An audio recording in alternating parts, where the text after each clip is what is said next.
Hello viewers, आप देख रहे हैं नॉलेज वाइब्स। लास्ट वीडियो में आपसे एक क्वेश्चन पूछा था कि चतुर्थ पंचवर्षीय योजना क्रियान्वयन किस समय किया गया। तृतीय पंचवर्षीय योजना के बाद, प्राथमिक वार्षिक योजना के तुरंत बाद, तृतीय पंचवर्षीय योजना के उपरांत, 3 वर्षों की योजना के अवकाश के तुरंत बाद और 1962 में भारत चीन युद्ध के तुरंत बाद।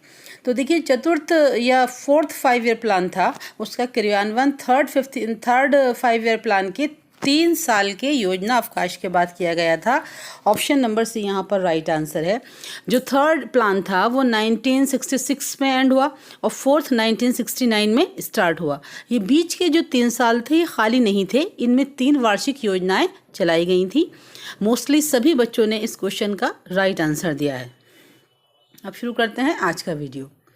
देखिए, आज का जो पहला सवाल है वो दे रखा है ये थोड़ा सा फ्रेम में आने में मुश्किल हो रही है, लेकिन मैं आपको बता रही हूँ। देखिए कि यहाँ पर जो है, जो एसएस कर्व है ये सप्लाई कर्व और डीडी जो कर्व है ये भारत के जो डिमांड है खाद के लिए उसको दिखा रहा है, यानी खाद यानी उर्वरक में, तो उसको दिखा रहा है। और OP1 जो है यहाँ पर भारत में व्यापार से पूर्व खाद की कीमत दिखा रहा है और OP2 जो OWP जो है ये यहाँ पर विश्व बाज़ार में खाद की कीमत को दिखा रहा है। ठीक है, यानी जो OP1 है वो भारत में व्यापार से पूर्व खाद की कीमत ये यहाँ तक, और OWP विश्व बाज़ार में। ठीक है, अब क्वेश्चन ये है कि इन कथनों पर को पढ़ना है, मुक्त व्यापार स्थिति को माइंड में रखना है। तो पहला क्वेश्चन है कि विश्व कीमतों की तुलना में खाद की कीमतें कम हो जाएंगी। दूसरा है खाद का उपभोग बढ़ जाएगा या खाद की आयात शून्य होंगे। कूट के माध्यम से आपको जवाब देना है। देखिए, क्योंकि भारत में खाद की कीमतें विश्व बाजार की अपेक्षा ऊंची दिखाई गई हैं, है ना।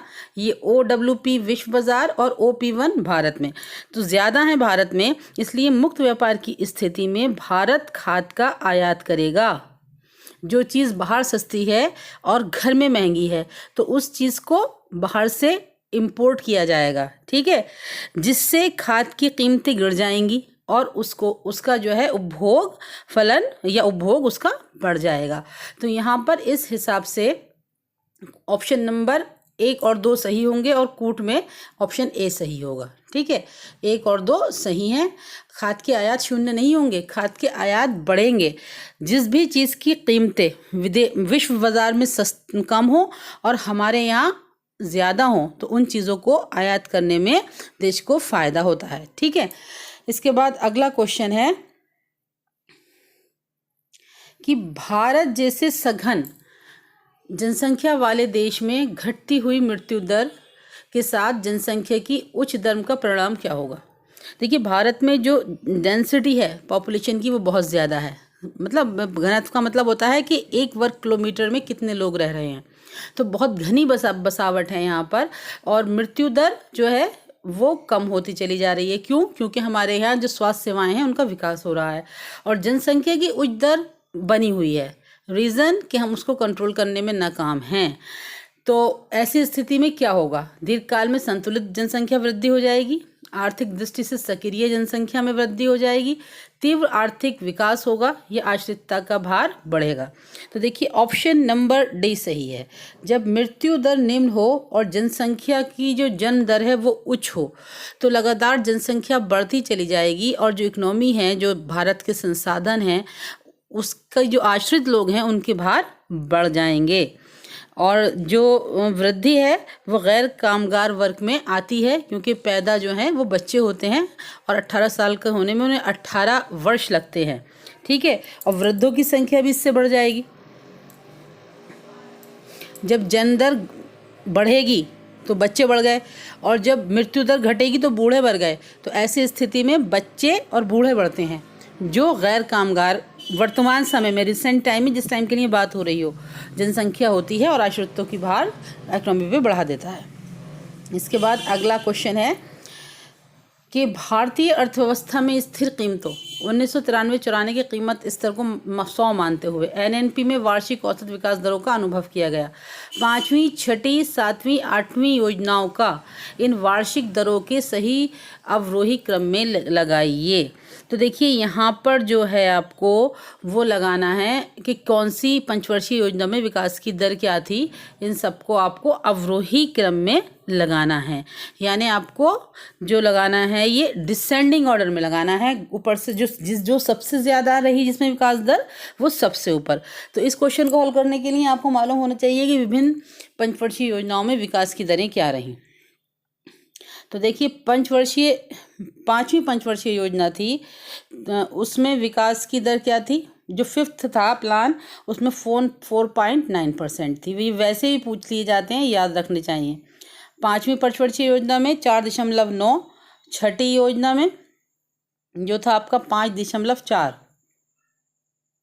विकास की दर को महसूस किया गया। 7वीं योजना में आपका 5.8% और जो 8वीं योजना थी उसमें 6.8 वार्षिक विकास दर को देखा गया। तो अवरोही क्रम में लगवा रहा है, यानी डिसेंडिंग ऑर्डर में लगाना है। तो आपको जो है उल्टा कर देना है, 8वीं, 7वीं, 6ठी और 5वीं। ऑप्शन नंबर बी आपका राइट आंसर है। ठीक है, इसके बाद हमारा अगला क्वेश्चन है, निम्न में से कौन सी एक भारत की आर्थिक योजना की विशेषता नहीं है। आदेशात्मक योजना, सीमित केंद्रीयकरण, लोकतंत्रीय समाजवाद और निर्देशात्मक योजना। तो देखिए जो भारत की आर्थिक योजनाएं हैं वो निर्देशात्मक नहीं है। ये विशेषता भारतीय आर्थिक योजनाओं की नहीं है। जो निर्देशात्मक योजनाएं होती हैं वो पूर्णतः एक केंद्रीय प्राधिकरण द्वारा निर्देशित की जाती हैं। सोवियत संघ, रशिया, जब यूएसएसआर था तो वहाँ की जो योजनाएं थीं वो निर्देशात्मक योजनाएं हुआ करती थीं, लेकिन भारत की योजनाएं निर्देशात्मक नहीं है। यहाँ ये लोकतांत्रिक समाजवाद से समर्थित हैं। यहाँ पर सीमित केंद्रीयकरण होता है क्योंकि ये राज्यों और स्थानीय निकायों तक पहुँच जाती हैं विकेंद्रीकृत होकर, और ये एक आदेशात्मक या फिर योजना इसको कहा जा सकता है। ठीक है, ऑप्शन नंबर डी आपका यहाँ का राइट आंसर होगा। इसके बाद अगला क्वेश्चन है कि पंचायत राज संस्थाओं के आधार पर विकेंद्रीकृत योजना की सिफारिश किसके द्वारा की गई थी। बलवंत राय मेहता समिति द्वारा, महालनोबिस समिति द्वारा, अशोक मेहता समिति द्वारा या गाडगिल समिति द्वारा। जो विकेंद्रीकृत योजना की सिफारिश की गई थी वो अशोक मेहता की समिति द्वारा की गई थी। जनता पार्टी की सरकार में 12 दिसंबर सन 1977 को पंचायती राज संस्थाओं की कार्यप्रणाली का अध्ययन करने एवं प्रचलित ढांचे में सुधार हेतु अशोक मेहता की अध्यक्षता में एक समिति का गठन हुआ था, और इस समिति ने अपने प्रतिवेदन में सत्ता के विकेंद्रीकृत करने के उद्देश्य से संस्थागत रूप प्रदान करने का सुझाव दिया था। अशोक मेहता ने अपनी जो रिपोर्ट अपनी समिति की प्रस्तुत की थी उसी में उन्होंने पंचायती राज संस्थाओं के आधार पर विकेंद्रीकृत योजना की सिफारिश की। ऑप्शन नंबर सी यहाँ पर सही है। इसके बाद जो अगला क्वेश्चन है कि निम्न युग्मों में से एक सही सुमेलित नहीं है, वो बताना है कौन सा है। पहला है विनिमय मूल्य ह्रास, बाजार तंत्र, अवमूल्यन सरकार की नीतिगत कार्यवाही, अवस्फीति सस्ती मुद्रा नीति, विनिमय नियंत्रण, विदेशी विनिमय नियंत्रण। तो देखिए इन सभी में उनके लिए दूसरा सिनोनियम टाइप वर्ड दे रखा है कि मूल्य ह्रास, विनिमय मूल्य ह्रास जो है वो बाजार तंत्र से संबंधित है, और अवमूल्यन जो है वो भी एक सरकार की नीतिगत कार्यवाही को कहते हैं, और विनिमय नियंत्रण का मतलब ही विदेशी विनिमय नियंत्रण होता है। सिर्फ अवस्फीति का मतलब जो है वो सस्ती मुद्रा नीति नहीं होती। अवस्फीति या मुद्रा संकुचन की स्थिति में जब मुद्रा की कमी के कारण मूल्य गिरता है तो उत्पादन और व्यापार का स्तर गिर जाता है और बेरोजगारी में वृद्धि हो जाती है। ऐसी स्थिति को हम अवस्फीति कहते हैं। तो अवस्फीति और सस्ती मुद्रा नीति ये आपस में कनेक्टेड नहीं है। ऑप्शन नंबर सी यहाँ पर राइट आंसर होगा।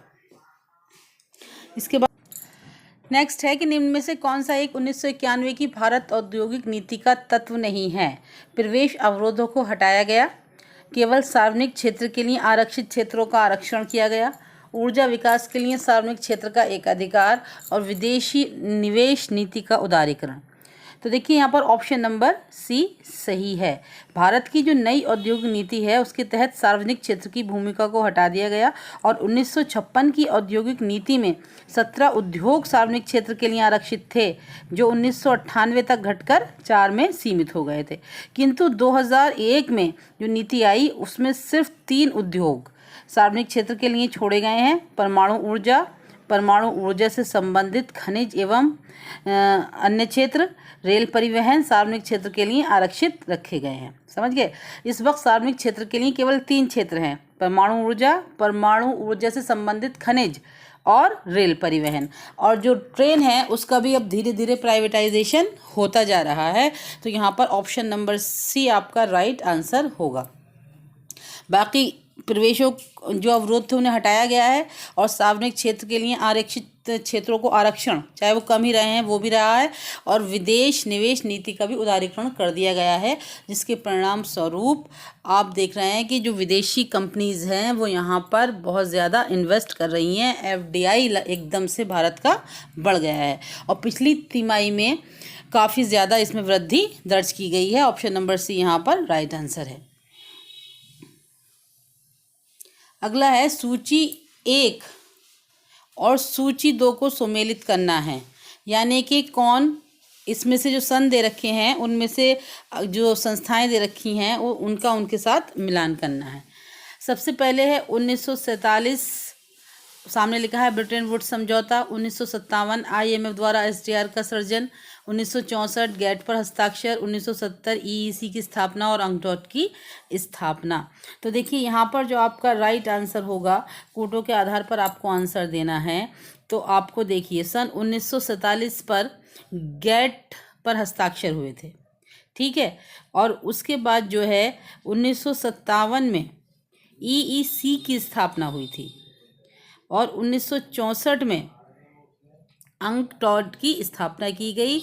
और जो ये है 1970, इसमें आईएमएफ द्वारा एसडीआर का सृजन किया गया। तो आपका जो ऑप्शन निकल के आएगा वो आएगा 3, 4, 5 और 2। तो ऑप्शन नंबर बी आपका यहाँ पे राइट आंसर होगा। इसके बाद जो अगला क्वेश्चन है वो ये है कि निम्नलिखित युग्मों में कौन सा एक सही सुमेलित नहीं है। ये दे रखा है सकल वस्तु विनिमय व्यापार की शर्तें प्रोफेसर टॉगिस के द्वारा, क्रय शक्ति समता जेएस मिल के द्वारा, आपूर्ति वक्र सिद्धांत मार्शल द्वारा, और साधन दत्त नीति फैक्टर एंडाउसमेंट जिसे कहते हैं वो हेक्शियर ओहलिन का था। तो देखिए यहाँ पर जो है आपका सकल वस्तु विनिमय व्यापार की शर्तें टॉगिस से संबंधित हैं, आपूर्ति वक्र भी मार्शल से संबंधित है, और हेक्शियर ओहलिन जो मॉडल है वो भी साधन दत्त निधि पर आधारित है। सिर्फ यहाँ पर क्रय शक्ति समता सिद्धांत जो है वो जेएस मिल से संबंधित नहीं है। क्रय शक्ति समता सिद्धांत जो है वो गुस्ताव कैसल से संबंधित है। ऑप्शन नंबर बी आपका यहाँ पर राइट आंसर होगा। ये जोड़ों के रूप में भी आते हैं मिलान करने के लिए, और सिंगल भी पूछे जाते हैं। तो विभिन्न नियम और उनके प्रतिपादकों के नाम आपको एक बार एग्जाम से पहले पढ़ लेने हैं।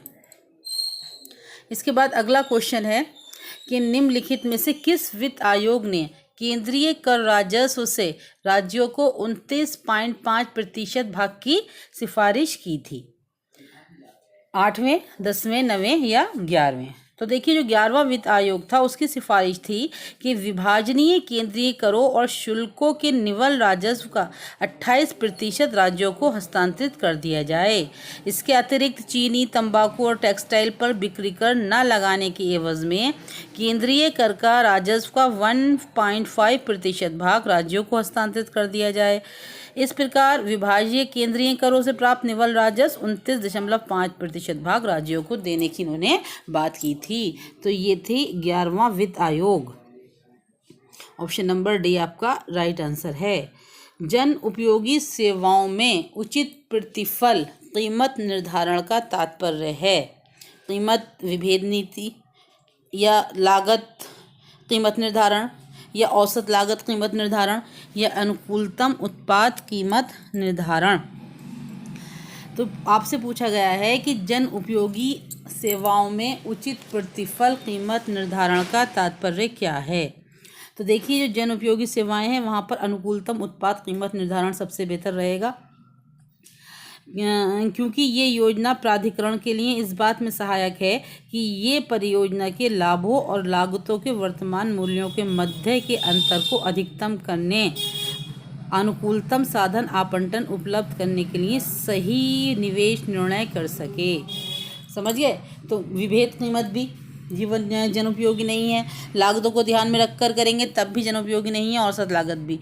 अनुकूलतम उत्पाद निर्धारण ही जन उपयोगी सेवाओं के लिए उचित प्रतिफल कीमत निर्धारण है। ऑप्शन नंबर डी आपका राइट आंसर होगा। इसके बाद अगला है कि आभास लगान होता है फर्म के कुल लाभ के बराबर, फर्म के कुल लाभ से कम, कुल परिवर्तनशील लागत पर कुल आय अधिक्य या कुल लागत पर कुल आय का अधिक्य। तो देखिए, जो आभास लगान है वो कुल परिवर्तनशील लागत पर कुल आय का अधिक्य होता है। आभासी लगान बराबर होता है कुल आय माइनस कुल परिवर्तनशील लागत, यानी TR माइनस TFC, ये होता है आभासी लगान।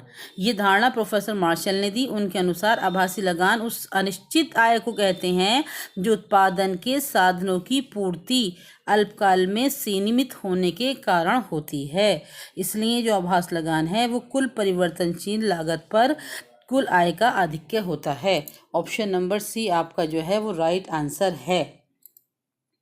इसके बाद अगला क्वेश्चन है कि ब्याज का समय अधिमान सिद्धांत मुख्य रूप से संबंधित है J.M. कीन्स से, I. फिशर से, विक्सेल से या M. फ्रीडमैन से। तो देखिए, जो समय अधिमान सिद्धांत है वो I. फिशर से संबंधित है।